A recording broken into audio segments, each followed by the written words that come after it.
Hello my dear students, आज हम कर रहे हैं क्लास 8 का chapter number 9 reproduction in animals का एनसीईआरटी सॉल्यूशंस। इसमें बच्चों मैं आपको हर एक क्वेश्चन को लाइन बाय लाइन एक्सप्लेन करूंगी कि आपको किस तरीके से आंसर देना है, आपका कॉन्सेप्ट क्लियर करूंगी। अगर कोई भी डाउट है तो आप मेरे लेक्चर्स भी देख सकते हो, मैंने लेक्चर में सब कुछ एक्सप्लेन किया है, प्लेलिस्ट में जाके आप सारे वीडियोस को देख सकते हो। तो चलो शुरुआत करते हैं। सबसे पहला क्वेश्चन है explain the importance of reproduction in organisms. तो बच्चों रिप्रोडक्शन का इम्पॉर्टेंस क्या है? अरे भाई, अगर रिप्रोडक्शन, री का मतलब होता है फिर से, प्रोडक्शन का मतलब पैदा होना या बनाना, तो अगर बच्चे ही नहीं पैदा होंगे तो फिर तो अर्थ पे कोई रहेगा ही नहीं, कोई बचेगा ही नहीं। तो ये क्या कहते हैं, जनरेशन चलाने के लिए रिप्रोडक्शन होना बहुत ज़रूरी है। तो reproduction is essential for the continuation of a species. किसी भी जाति को, अपनी जाति को बढ़ाने के लिए, आगे कहते हैं ना हमारी पीढ़ी को बढ़ाने के लिए, हमें हमारे वंश को बढ़ाने के लिए बच्चे चाहिए, तो इसीलिए रिप्रोडक्शन ज़रूरी है। It ensures the continuation of similar kinds of individuals generation after generation. Reproduction से क्या होता है, जैसे माँ बाप होते हैं वैसे ही बच्चे होते हैं, उनके बच्चे भी उनके जैसे होते हैं, उनके बच्चे भी उनके जैसे होते हैं। तो इसी तरीके से किसी भी जीव जंतु, जो भी लिविंग ऑर्गेनिजम्स हैं, उनकी रिप्रोडक्शन से उनकी जनरेशन आफ्टर जनरेशन चलती रहती है। अब देखो नेक्स्ट क्वेश्चन की तरफ बढ़ते हैं। Describe the process of fertilization in human beings. तो बच्चों फर्टिलाइजेशन का मतलब होता है मेल सेक्स सेल और फीमेल सेक्स सेल जब मिक्स हो जाते हैं और उसमें फिर ज़ॉयगॉट बनना स्टार्ट हो जाता है, यानी बेबी बनने की शुरुआत हो जाती है, उसको हम बोलते हैं फर्टिलाइजेशन। तो देखो इसको कैसे लिखेंगे, there is sexual reproduction in human beings. बच्चों आपको पता है ह्यूमंस के अंदर बेबी को जन्म देने के लिए माता पिता दोनों की ज़रूरत पड़ती है, और जब दोनों हो तो उसके लिए हम सेक्सुअल रिप्रोडक्शन की बात करते हैं। अगर सिर्फ एक की ही ज़रूरत पड़े तो हम उसे एसेक्सुअल रिप्रोडक्शन कहते हैं। तो देखो male reproductive organs produces sperm, जिसे हम मेल गैमेट्स कहते हैं, while the female gametes produces ओवा। फीमेल के अंदर ओवरी में से ओवा निकलता है, मेल के अंदर स्पर्म निकलता है। ओवा को हम फीमेल गैमेट्स कहते हैं, या फिर हम इन्हें सेक्स सेल भी कह सकते हैं। The sperms are ejected inside the female bodies where they fuse with ovum and forms zygote. तो ये जो स्पर्म होते हैं बच्चों, ये फीमेल बॉडी के अंदर ओवम से मिक्स होते हैं और जाइगोट फॉर्म करते हैं। और ये कैसा फर्टिलाइजेशन होता है बच्चों? इंटरनल फर्टिलाइजेशन, यानी पेट मतलब वॉर्म के अंदर, कोक के अंदर ये होता है। बहुत सारे ऐसे एनिमल्स होते हैं जिनका फर्टिलाइजेशन बाहर होता है। तो देखो the zygote begins to develop into an embryo which attaches to the female uterus wall. और ये जो यूटेरस वॉल होती है स्टूडेंट्स, मैंने आपको लेक्चर्स में डायग्राम के थ्रू समझाया हुआ है। तो यूटेरस यानी वो माँ की कोक, वॉर्म होती है जहाँ पे ये फर्टिलाइज्ड एग जो होता है वो आकर चिपक जाता है। The embryo further multiplies into many cells and develops into a small baby called fetus। तो ज़ॉयगोट से बनता है एम्ब्रियो, जब धीरे धीरे पूरे हाथ पैर बॉडी पार्ट्स दिखने लगते हैं और उसको आगे चल के हम फीटस कहते हैं, फोइटस कहते हैं। अब देखो नेक्स्ट क्वेश्चन की तरफ आगे बढ़ते हैं। Choose the most appropriate answer. तो हमारे पास में ऑप्शंस हैं, इसको हम मल्टीपल चॉइस क्वेश्चंस भी कहते हैं। Internal fertilization occurs. तो इंटरनल फर्टिलाइजेशन कब होता है? In female body, outside female body, in male body, outside male body. तो बच्चों ये तो मतलब हंसी आ जाए वैसा क्वेश्चन है। हम लोगों को इतना तो पता ही है कि हमेशा माँ बच्चे को जन्म देती। तो इंटरनल फर्टिलाइजेशन कहाँ होता है? In female body, female body के अंदर। फिर देखो a tadpole develops into an adult frog by the process of.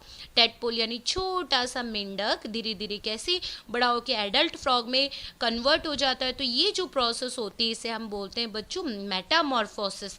तो क्या होता है, उसकी जो पूंछ होती है वो कन्वर्ट हो जाती है उसके बड़े बड़े पैरों में, जिससे वो अच्छे से जंप लगा पाता है। फिर देखो the number of nuclei present in a zygote is. तो कितने न्यूक्लियाई होते हैं ज़ॉयगोट के अंदर? अभी अभी हमने देखा ज़ॉयगोट बनने के लिए मेल सेक्स सेल चाहिए, फीमेल सेक्स सेल चाहिए। तो ये दो मिलकर बच्चों एक बनाते हैं, ये याद रखना है ना, कभी भी कंफ्यूज होके दो मत लिख देना, यहाँ पे एक आएगा, दो मिलकर एक बनाते हैं। तो ये हो गया हमारे मल्टीपल चॉइस क्वेश्चंस के आंसर। अब देखो हम लोग आगे बढ़ते हैं। तो ये आ गया हमारे पास में ट्रू एंड फॉल्स का सेक्शन। तो देखो, oviparous animals give birth to young once.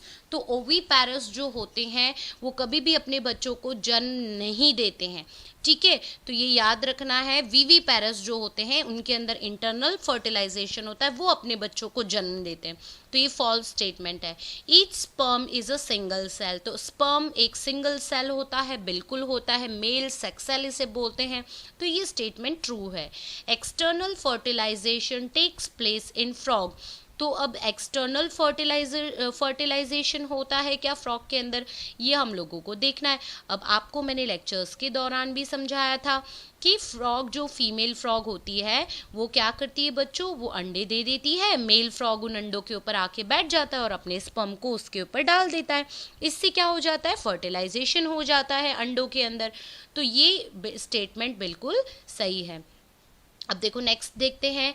A new human individual develops from a cell called gamete. तो जो नया बच्चा जो जनरेट होता है सेल, उसे हम गैमेट नहीं कहते बल्कि उसे तो हम जाइगोट कहते हैं। तो ये स्टेटमेंट भी गलत है। Egg laid after fertilization is made up of a single cell. तो जो एग बनता है फर्टिलाइजेशन के बाद वो एक सिंगल सेल का होता है। तो ये बिल्कुल सही जवाब है, जो अभी मैंने आपको एमसीक्यू में एक्सप्लेन किया था।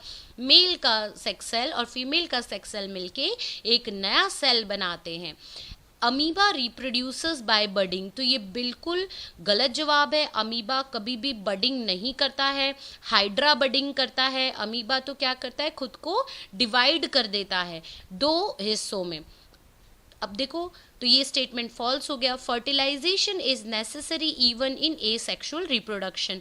तो फर्टिलाइजेशन एसेक्सुअल रिप्रोडक्शन में नहीं ज़रूरी होता है बच्चों। फर्टिलाइजेशन के लिए उसमें मेल सेक्सुअल सेल और फीमेल सेक्सुअल सेल की ज़रूरत नहीं पड़ती है। फिर देखो, binary fission is a method of asexual reproduction. तो ये बिल्कुल सही है। बाइनरी फिशन का मतलब, बाइनरी का मतलब होता है 2, फिशन का मतलब होता है टूटना। तो 2 हिस्से में अमीबा खुद को तोड़ लेता है, इसे हम एसेक्सुअल रिप्रोडक्शन कहते हैं। एसेक्सुअल का मतलब जिसमें मेल और फीमेल की ज़रूरत नहीं पड़ती है। फिर देखो, a zygote is formed as a result of fertilization. तो ये बिल्कुल सही जवाब है कि ज़ायगोट फॉर्म होता है फर्टिलाइजेशन पे। अब देखो नेक्स्ट है, an embryo is made up of a single cell. तो एम्ब्रियो कभी भी सिंगल सेल का नहीं होता है बच्चों। जैसे ही ज़ायगोट बनता है फिर धीरे धीरे बच्चे के हाथ आते हैं, पैर आते हैं, उसके बहुत सारे सेल्स डेवलप होते हैं। तो ये बिल्कुल गलत जवाब है, तो इसको हम फॉल्स कहेंगे। अब देखो बढ़ते हैं आगे। Give 2 differences between a zygote and a foetus. तो जाइगोट और फीटस के बीच में क्या डिफरेंस होता है, तो देखो, zygote is single cellular whereas foetus is multicellular. Zygote बच्चों एक छोटा सा, एक सिंगल सेल से, मतलब क्या कहते हैं, बस बना होता है, बेबी का फर्टिलाइजेशन हुआ होता है। फिर धीरे धीरे उसके अंदर सेल्स बढ़ते हैं, बॉडी के ऑर्गन्स बढ़ते हैं। तो फोइटस क्या होता है, मल्टी सेल्यूलर होता है। well defined body parts are absent in zygote, whereas in fetus body parts can be identified।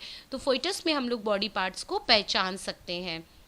अब देखो नेक्स्ट क्वेश्चन की तरफ बढ़ते हैं। Define asexual reproduction, describe two methods of asexual reproduction in animals. तो बच्चों, एसेक्सुअल रिप्रोडक्शन को पहले डिफाइन करते हैं।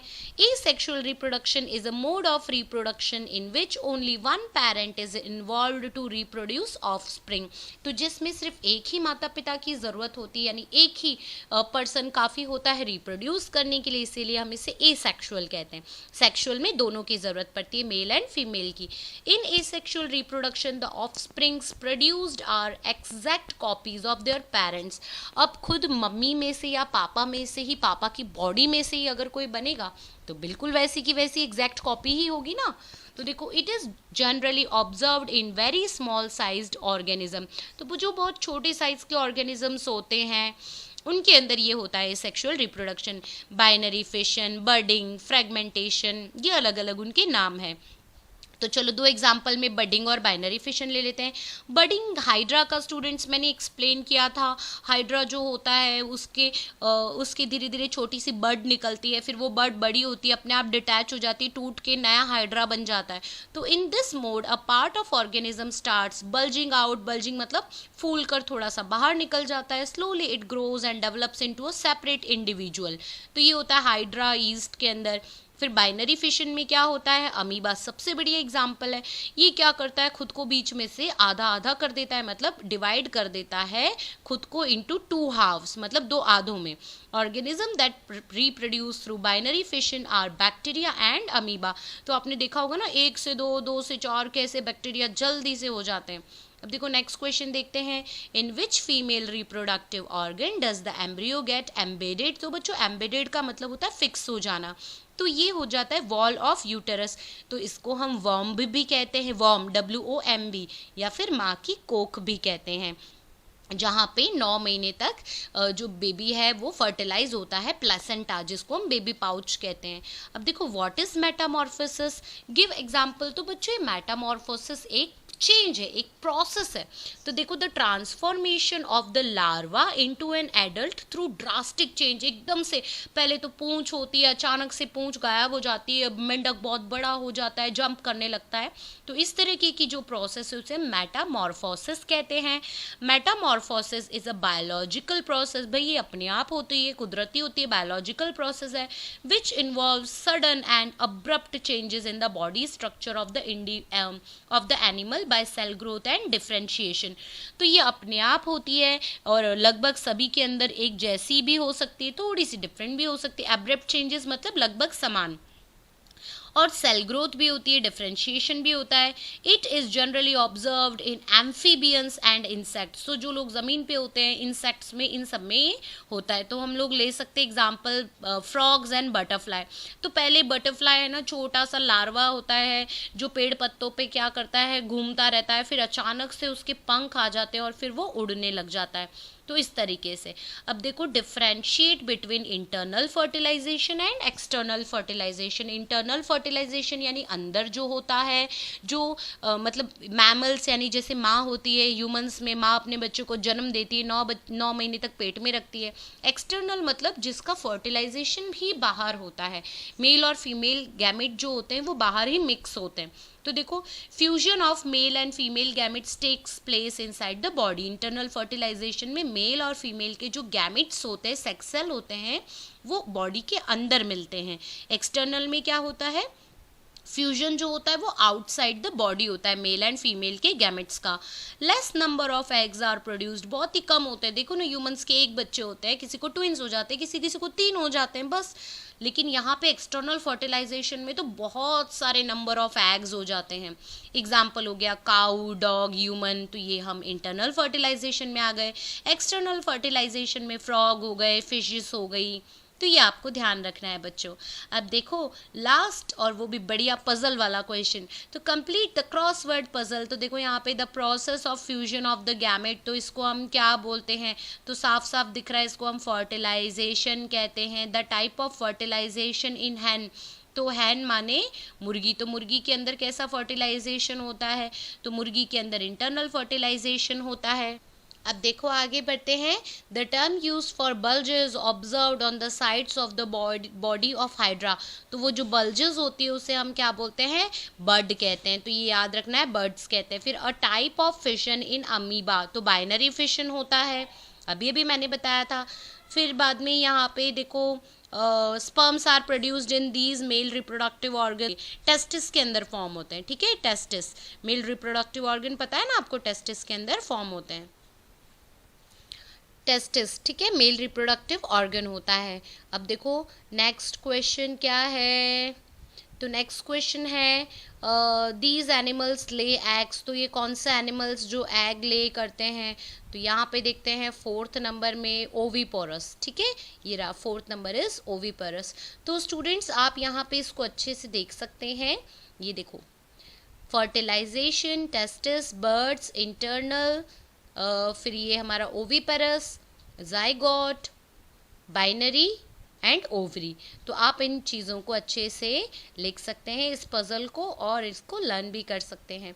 तो स्टूडेंट्स, यहाँ पे हमारा ये चैप्टर का एनसीईआरटी सॉल्यूशन फिनिश होता है। आई होप आपको बहुत अच्छे से समझ में आ गया होगा। If you like this video, please like, share and subscribe your favourite channel knowledge is wisdom.